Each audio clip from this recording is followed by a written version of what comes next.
এখন আগে জানি শিরিক থেকে কিভাবে বাঁচবো, শিরিক কি এবং কেন, তারপরে জানবো হিংসা বিদ্বেষ, তারপরে আমরা যাব এই রাতটা আমরা কি করতে পারি। মনে রাখবেন, আমল করতে হবে তিনটা বিষয় খেয়াল রেখে। কয়টা বিষয় ভাই? আমল করতে হবে তিনটা বিষয় খেয়াল রেখে। এক, আমল করতে হবে একমাত্র আল্লাহ পাকের সন্তুষ্টির জন্য। এক নম্বর কি বলেন? এক আল্লাহর সন্তুষ্টির জন্য, কারো সন্তুষ্টির জন্য না, কারো জন্য না, শুধু কার জন্য? দলিল হচ্ছে ইন্না সলাতি ওয়া নুসুকি ওয়া মাহইয়ায়া ওয়া মামাতি লিল্লাহি রাব্বিল আলামিন ফাসাল্লি লিরাব্বিকা ওয়ানহার। দুই, আমল হতে হবে একমাত্র নবী সাল্লাল্লাহু আলাইহি ওয়াসাল্লামের সুন্নাত মোতাবেক। কার সুন্নাত মোতাবেক? নবী এবং সাহাবীদের সুন্নতের সাথে মেলে না সেই আমল করা যাবে না। নবী এবং সাহাবীদের সুন্নতের সাথে মেলে না সেই আমল করা যাবে না। তিন নাম, আমলটা যত সুন্দরই মনে হোক, আমলটা যত সুন্দরই মনে হোক আর যত মানুষই করুক, যত মজাদার মনে হোক না কেন, নবী করেন নাই, সাহাবীদের থেকে প্রমাণ নাই, আমল করব না। করলে বেদাত হয়ে যাবে। কি হবে? বেদাত হয়ে যাবে। আর তিন নাম্বার হচ্ছে, আমলগুলো করার আগে অবশ্যই আপনার রিজিকটাকে হালাল করতে হবে। কি করতে হবে ভাই? ব্যাস এই তিনটা শর্ত পূরণ করে আমল করলে ইনশাআল্লাহ তাআলা আমরা জান্নাতে যাবো। ইনশাআল্লাহ আমরা আশাবাদী আল্লাহ পাক আমাদেরকে জান্নাত দিবেন ইনশাআল্লাহ। আল্লাহ পাক এক রাতে রহম করে সমস্ত মাখলুক সৃষ্টিকে মাফ করে দিচ্ছেন, শুধু শিরক এবং হিংসা বিদ্বেষ পোষণকারীকে মাফ করছেন না। বুঝতে হবে এই পাপ দুটো কত কঠিন। এবার আসেন, প্রথমে একটু শিরক নিয়ে কথা বলি, তারপরে মুশাহিন নিয়ে কথা বলি। ধৈর্য ধরবেন তো নাকি? দেরি হচ্ছে? সবর করেন। এখন প্রথমে জানি শিরক কি এবং কেন। শিরক হচ্ছে এমন একটা পাপ, যেই পাপ আমলনামায় থাকলে পরে বিনা তওবায় যদি সেই ব্যক্তি মারা যায়, আল্লাহ পাক তাকে মাফ করবেন না। ভালো করে শোনেন, শিরক এমন একটা পাপ, যে পাপ যদি আমলনামায় থেকে যায়, বিনা তওবায় সে মারা যায়, শিরকের পাপ নিয়ে আল্লাহর সামনে দাঁড়ায়, আল্লাহ তাকে মাফ করবেন। দলিল সূরা নিসা, আল্লাহ পাক বলেন ইন্নাল্লাহা লা ইয়াগফিরু আন ইউশরাকা বিহি ওয়া ইয়াগফিরু মা দুনা যালিকা লিমান ইয়াশা। আল্লাহ পাক তার সাথে শিরকের গুনাহ মাফ করবেন না, এছাড়া যে কোনো গুনাহ যাকে ইচ্ছা মাফ করবেন। বুঝাচ্ছি, মনে করেন একজন ব্যক্তি জিনা করেছে, কথার কথা নাউযুবিল্লাহ, একজন ব্যক্তি জিনা করেছে বা মিথ্যা কথা বলেছে, ধরেন মদ খেয়েছে ইত্যাদি। এখন সে তওবা করলে তো মাফ পেতই, তওবা করলে মাফ হতো না? তওবা করলে মাফ তো পেতই। মনে করেন তওবা না করেই মারা গেছে, আল্লাহ পাক চাইলে কিয়ামতের মাঠে এই পাপ বিনা তওবাতেই মাফ করতে পারে। কথা বুঝতে পারেন? বুঝতে পারছেন না মনে হয়। মনে করেন একজন ব্যক্তি মদ খেয়েছে, জিনা করেছে ইত্যাদি, সে তওবা করার ফুরসত পায় নাই, বিনা তওবায় মারা গেছে। আল্লাহ পাক চাইলে কিয়ামতের মাঠে তওবা না করা সত্ত্বেও আল্লাহ পাক তাকে মাফ করতে পারে। কিন্তু একজন ব্যক্তি শিরকের পাপ করেছে, তওবা না করে মারা গেছে, আল্লাহ পাক কিয়ামতের মাঠে শিরকের পাপ মাফ করবে। আমি কি বুঝতে পারছি? অন্য পাপের কারণে আল্লাহ রাব্বুল আলামিনের শাস্তি দিয়ে হোক, কোনো একটা ভাবে হোক, নবীর সুপারিশের মাধ্যমে হোক, তাকে জাহান্নামে গেলেও সেখান থেকে বের করে জান্নাতে দিবেন ইনশাআল্লাহ। কিন্তু শিরকের পাপ যার আমলনামায় থাকবে, তার উপর জান্নাতকে হারাম করে দেওয়া হয়েছে। বলেন নাউযুবিল্লাহ। সূরা মাইদায় দলিল আছে, শিরকের পাপ যার আমলনামায় আছে তার জন্য জান্নাতকে হারাম করে দেওয়া হয়েছে। শিরক মানে অংশীদার সাব্যস্ত করা, আল্লাহ পাকের সাথে কাউকে সমকক্ষ করা। শিরক কত প্রকার হয়? উত্তর তিন প্রকার। কয় প্রকার ভাই? বিশ্বাসের শিরক হয়, মানে আকীদায় শিরক হয়। আমলের শিরক হয়, মানে কাজের শিরক হয়। কথা বা লিসানের শিরক হয়। মনে থাকবে? এক নাম্বার কিসের শিরক হয়? বলেন আমার সাথে। বিশ্বাসের শিরক হয়, আকীদায় শিরক হয়। দুই নাম্বার আমলের শিরক হয়, কাজের শিরক হয়। তিন নাম্বার কথায় শিরক হয়। কয়েকটা এক্সাম্পল দিয়ে বুঝতে পারবেন। একজন ব্যক্তি মনে করেন বিশ্বাস করে যে আল্লাহ বলতে কেউ নাই, কি হবে এটা? বলেন শিরক। একজন ব্যক্তি মনে করেন বিশ্বাস করে যে আল্লাহ আছে, আরো ইলাহ আছে, তাহলে কি হবে? কেউ যদি বিশ্বাস করে আল্লাহর সন্তান আছে, কি হবে?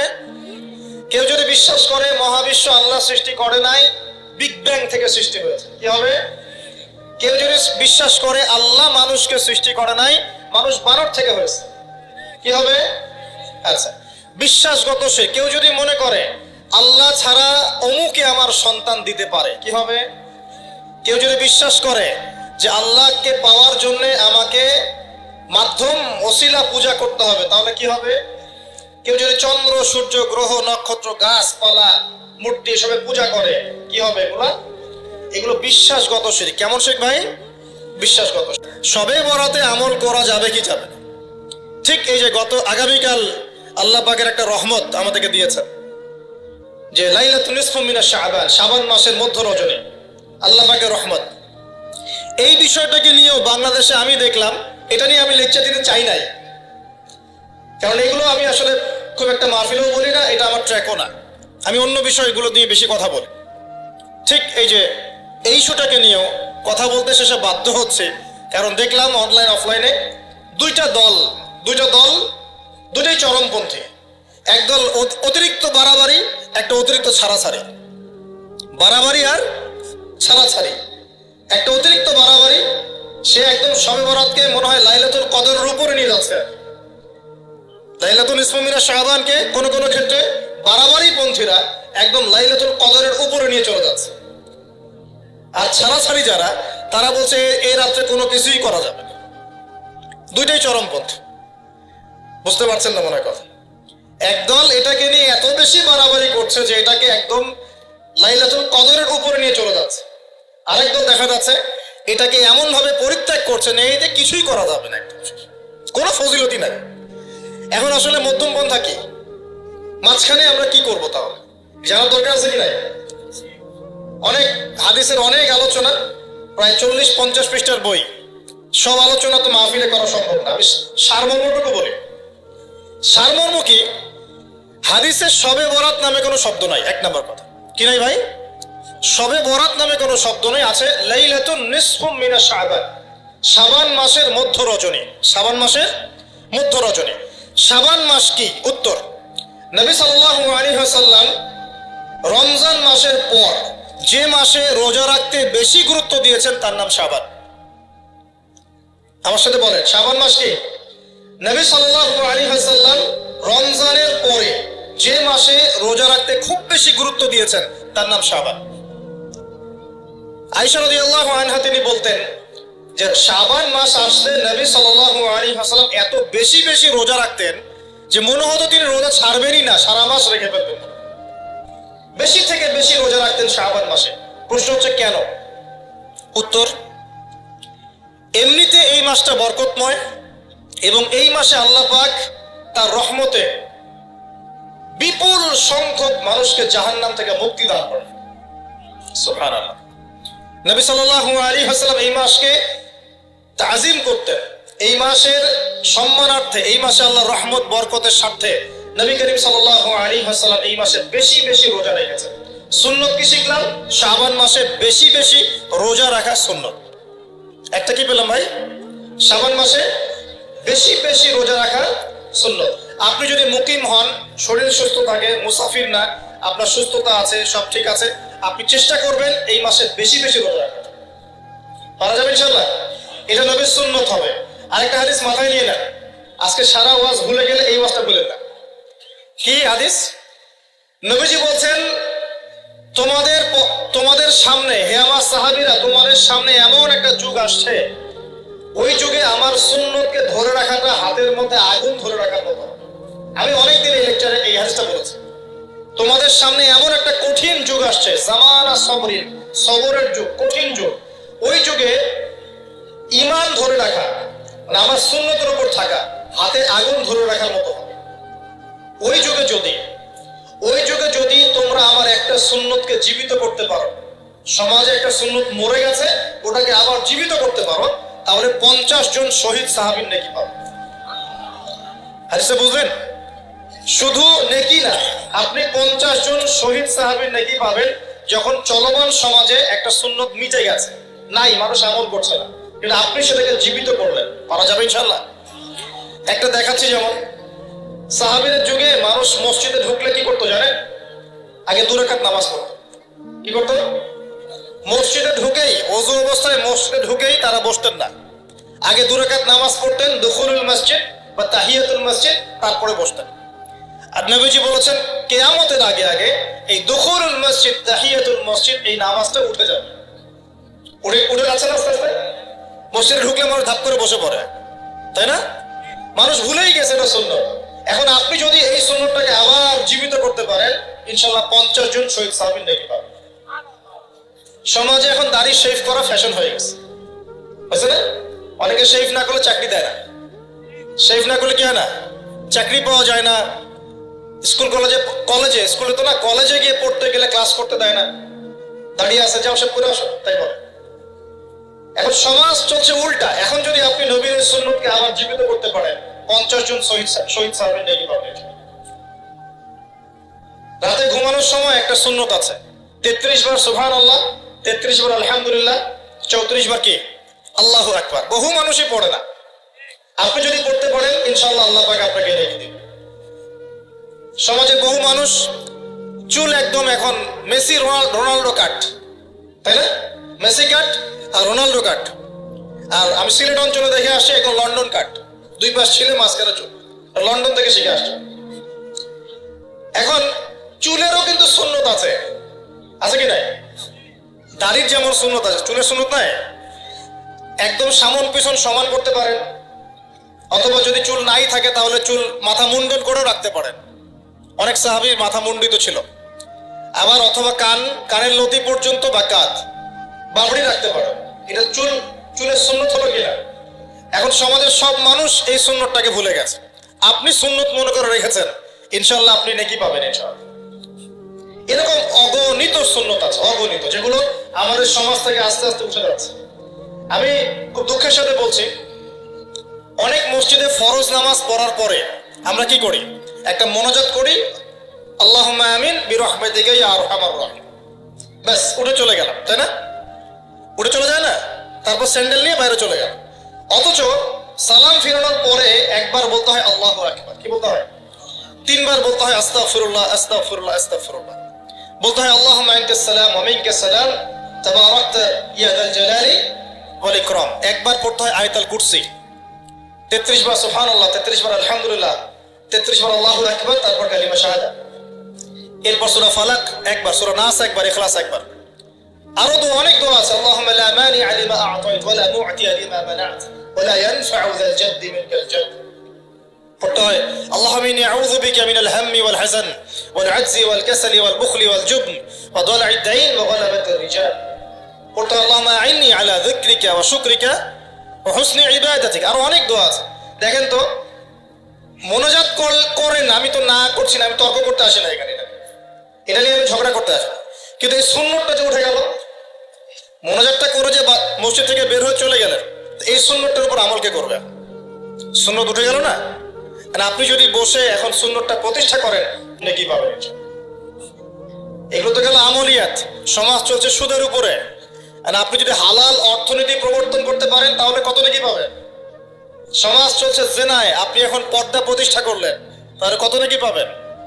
সমাজে চলছে দুর্নীতি, আপনি এখন আমানতদারিতা ইনসাফ প্রতিষ্ঠা করলেন, কত নেকি পাবেন।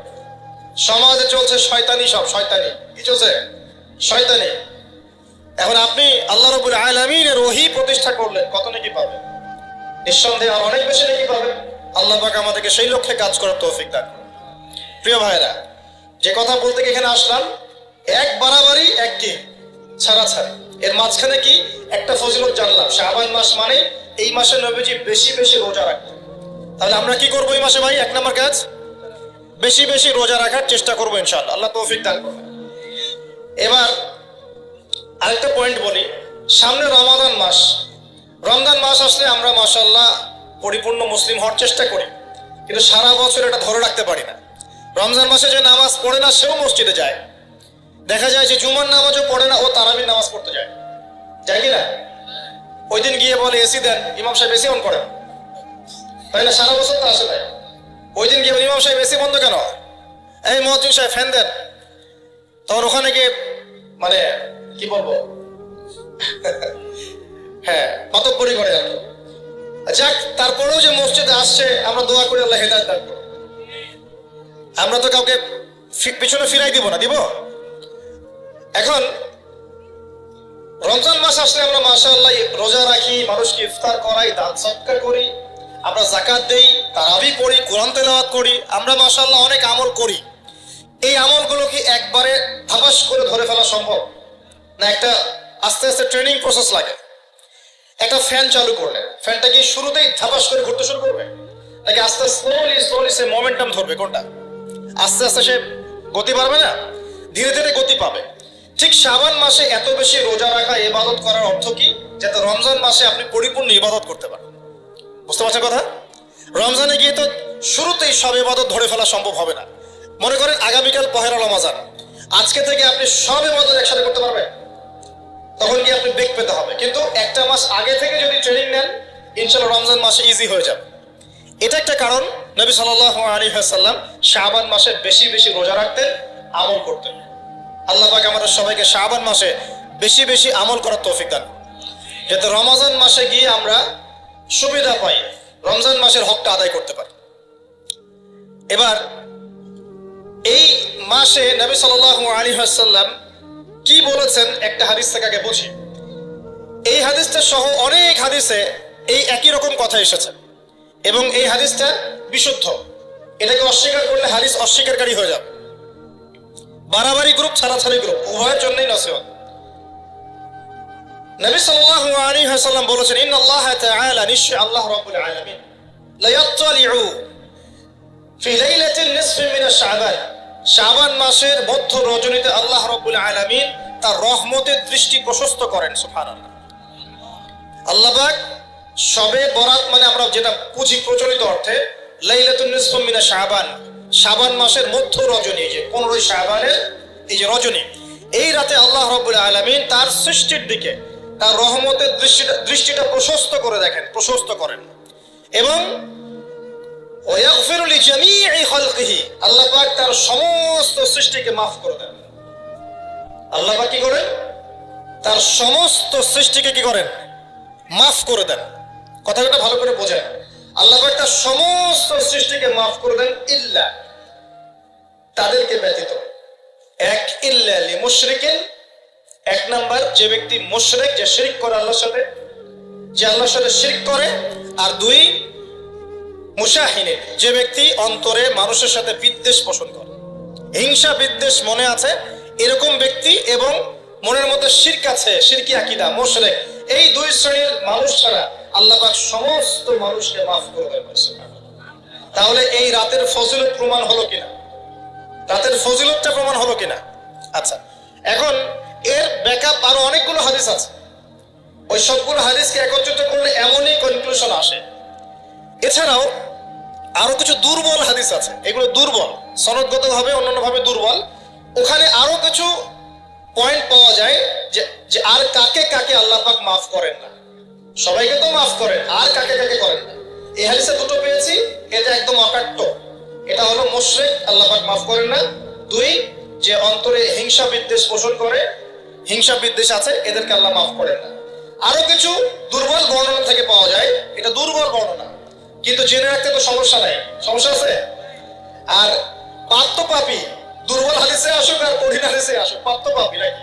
পাপ ছাড়তে কোনো সমস্যা আছে?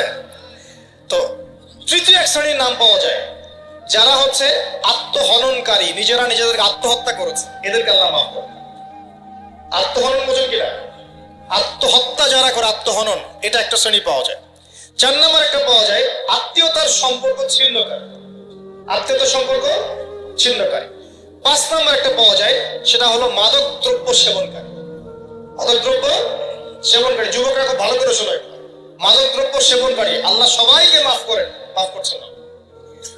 আরেকটা পাওয়া যায়, সেটা হলো যারা জেনার পাপে লিপ্ত আছে। কিসের পাপে ভাই? জেনার পাপ। এরকম আর কিছু ব্যাকআপ পাওয়া যায়, কিন্তু এগুলোর বর্ণনা দুর্বল। বর্ণনা কি? দুর্বল, কিন্তু পাপ তো পাপই নাকি? এই পাপগুলো তো পাপ, এই পাপগুলো করলে কি আল্লাহ খুশি হন?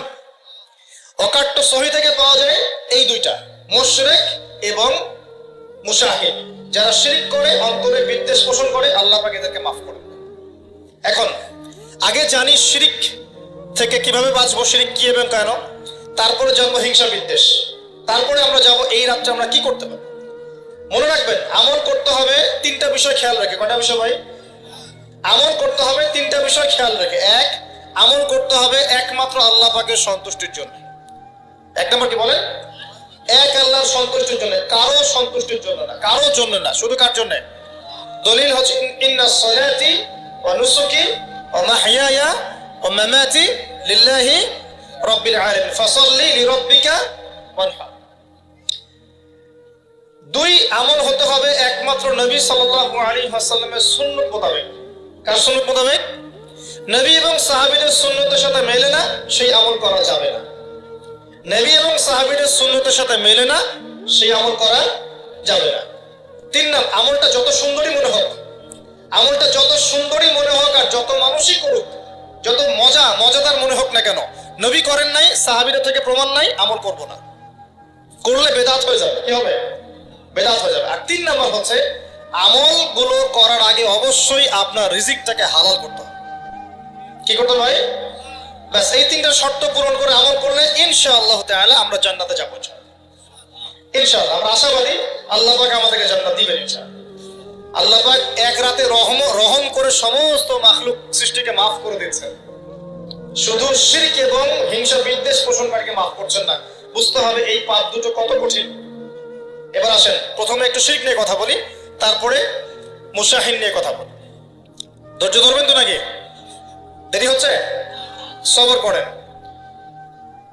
এখন প্রথমে জানি শিরক কি এবং কেন। শিরক হচ্ছে এমন একটা পাপ যেই পাপ আমলনামায় থাকলে পরে বিনা তওবায় যদি সেই ব্যক্তি মারা যায় আল্লাহ পাক তাকে মাফ করবেন না। ভালো করে শুনুন, শিরক এমন একটা পাপ যে পাপ যদি আমলনামায় থেকে যায়, বিনা তওবায় সে মারা যায়, শিরকের পাপ নিয়ে আল্লাহর সামনে দাঁড়ায়, আল্লাহ তাকে মাফ করবেন। দলিল সূরা নিসা, আল্লাহ পাক বলেন ইন্নাল্লাহা লা ইয়াগফিরু আন ইউশরাকা বিহি ওয়া ইয়াগফিরু মা দুনা যালিকা লিমান ইয়াশা। আল্লাহ পাক তার সাথে শিরকের গুনাহ মাফ করবেন না, এছাড়া যে কোনো গুনাহ যাকে ইচ্ছা মাফ করবেন। বুঝাচ্ছি, মনে করেন একজন ব্যক্তি জিনা করেছে, কথার কথা নাউযুবিল্লাহ, একজন ব্যক্তি জিনা করেছে বা মিথ্যা কথা বলেছে, ধরেন মদ খেয়েছে ইত্যাদি। এখন সে তওবা করলে তো মাফ পেতই, তওবা করলে মাফ হতো না? তওবা করলে মাফ তো পেতই। মনে করেন তওবা না করেই মারা গেছে, আল্লাহ পাক চাইলে কিয়ামতের মাঠে এই পাপও বিনা তওবাতেই মাফ করতে পারে। কথা বুঝতে পারেন? বুঝতে পারছেন না মনে হয়? মনে করেন একজন ব্যক্তি মদ খেয়েছে, জিনা করেছে ইত্যাদি, সে তওবা করার ফুরসত পায় নাই, বিনা তওবায় মারা গেছে। আল্লাহ পাক চাইলে কিয়ামতের মাঠে তওবা না করা সত্ত্বেও আল্লাহ পাক তাকে মাফ করতে পারে। কিন্তু একজন ব্যক্তি শিরকের পাপ করেছে, তওবা না করে মারা গেছে, আল্লাহ পাক কিয়ামতের মাঠে শিরকের পাপ মাফ করবেন। আমি কি বুঝতে পারছি? অন্য পাপের কারণে আল্লাহ রাব্বুল আলামিন শাস্তি দিয়ে হোক, কোনো একটা ভাবে হোক, নবীর সুপারিশের মাধ্যমে হোক, তাকে জাহান্নামে গেলেও সেখান থেকে বের করে জান্নাতে দিবেন ইনশাআল্লাহ।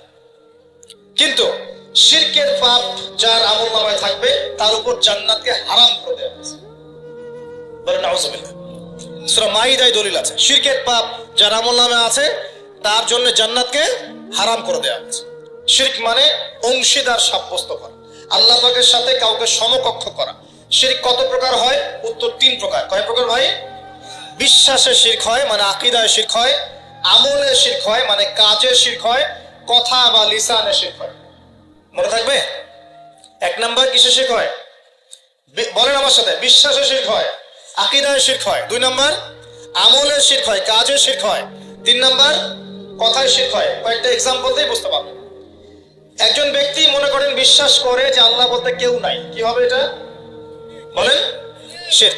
একজন ব্যক্তি মনে করেন বিশ্বাস করে যে আল্লাহ আছে, আরো ইলাহ আছে, তবে কি হবে? কেউ যদি বিশ্বাস করে আল্লাহর সন্তান আছে, কি হবে?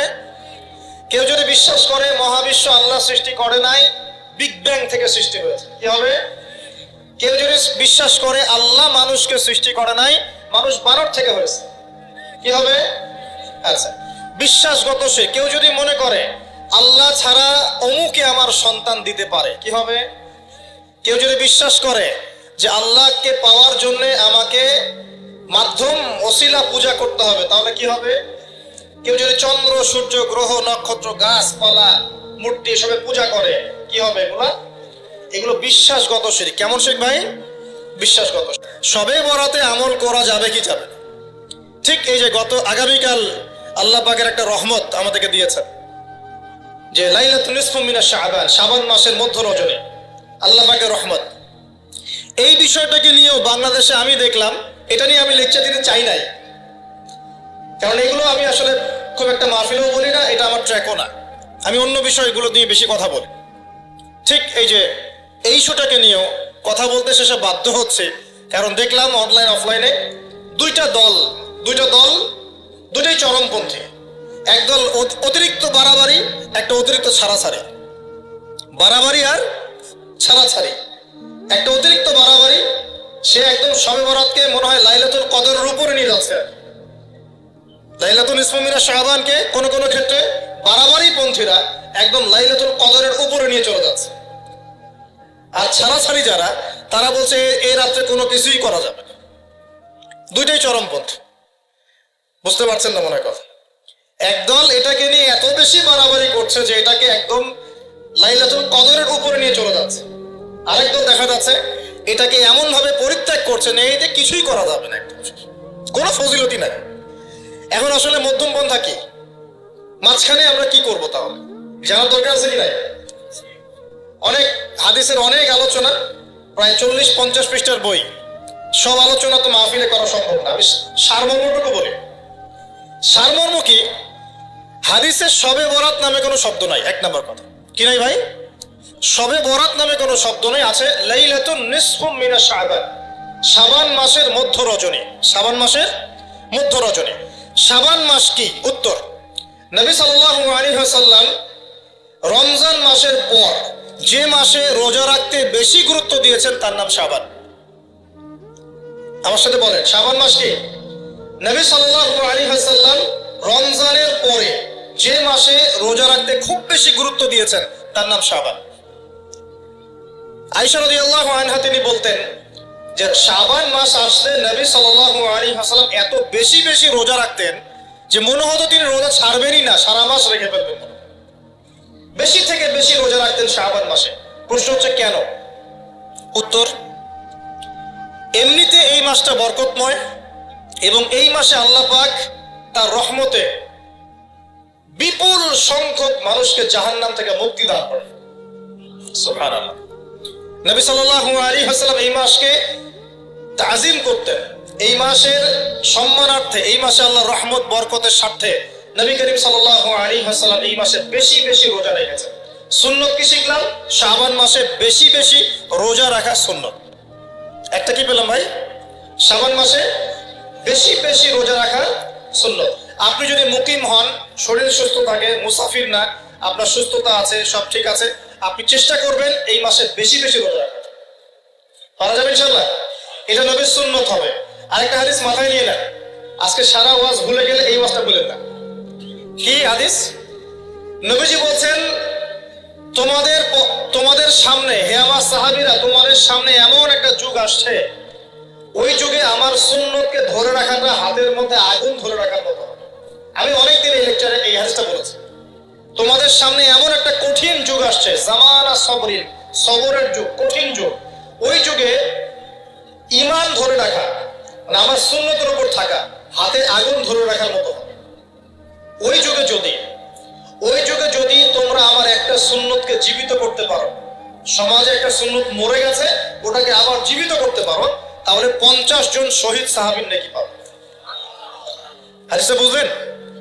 শুধু নেকি না, আপনি 50 জন শহীদ সাহাবীর নেকি পাবেন যখন চলমান সমাজে একটা সুন্নত মিটে গেছে, নাই, মানুষ আমল করছে না, কিন্তু আপনি সেটাকে জীবিত করলেন। পারা যাবে ইনশাআল্লাহ। একটা দেখাচ্ছি, যেমন সাহাবীদের যুগে মানুষ মসজিদে ঢুকলে কি করতো জানেন? আগে 2 রাকাত নামাজ পড়তো। কি করতো? মসজিদে ঢুকেই, ওযু অবস্থায় মসজিদে ঢুকেই তারা বসতেন না, আগে 2 রাকাত নামাজ পড়তেন, দুখুলুল মসজিদ বা তাহিয়াতুল মসজিদ, তারপরে বসতেন। আর নবীজি বলেছেন কিয়ামতের আগে আগে এই দুখুলুল মসজিদ, তাহিয়াতুল মসজিদ, এই নামাজটা উঠে যাবে। উঠে যাচ্ছে না আস্তে আস্তে। মসজিদে ঢুকলে মানুষ ধাপ করে বসে পড়ে, তাই না? মানুষ ভুলেই গেছে এটা সুন্নত। এখন আপনি যদি এই সুন্নতটাকে আবার জীবিত করতে পারেন, ইনশাআল্লাহ 50 জন শহীদ সাহাবীর নেকি পাবেন। সমাজে এখন দাড়ি শেভ করা ফ্যাশন হয়ে গেছে, বুঝছে না? অনেকে শেভ না করলে চাকরি দেয় না। শেভ না করলে কি হয় না? চাকরি পাওয়া যায় না। স্কুলে তো না, কলেজে গিয়ে পড়তে গেলে ক্লাস করতে দেয় না। দাঁড়িয়ে আছে, যাও সব করে আসো, তাই বলে। এখন সমাজ চলছে উল্টা। এখন যদি আপনি নবীর সুন্নতকে আবার জীবিত করতে পারেন, 50 জন শহীদ সাহাবীর নেকি পাবেন। রাতে ঘুমানোর সময় একটা সুন্নত আছে, 33 বার সুবহানাল্লাহ, 33 বার আলহামদুলিল্লাহ, 34 বার কি আল্লাহু আকবার। বহু মানুষই পড়ে না। আপনি যদি পড়তে পারেন ইনশাআল্লাহ আল্লাহ পাক আপনাকে রেখে দিবেন। সমাজে বহু মানুষ চুল একদম এখন মেসি রোনাল্ডো কাট, তাই না? মেসি কাট আর রোনাল্ডো কাট। আর আমি সিলেট অঞ্চলে দেখে আসছি একদম লন্ডন কাট, দুই পাশ ছিলে মাঝখানে চুল, লন্ডন থেকে শিখে আসছে। এখন চুলেরও কিন্তু সুন্নত আছে, আছে কি নাই? দাড়ির যেমন সুন্নত আছে, চুলের সুন্নত নাই।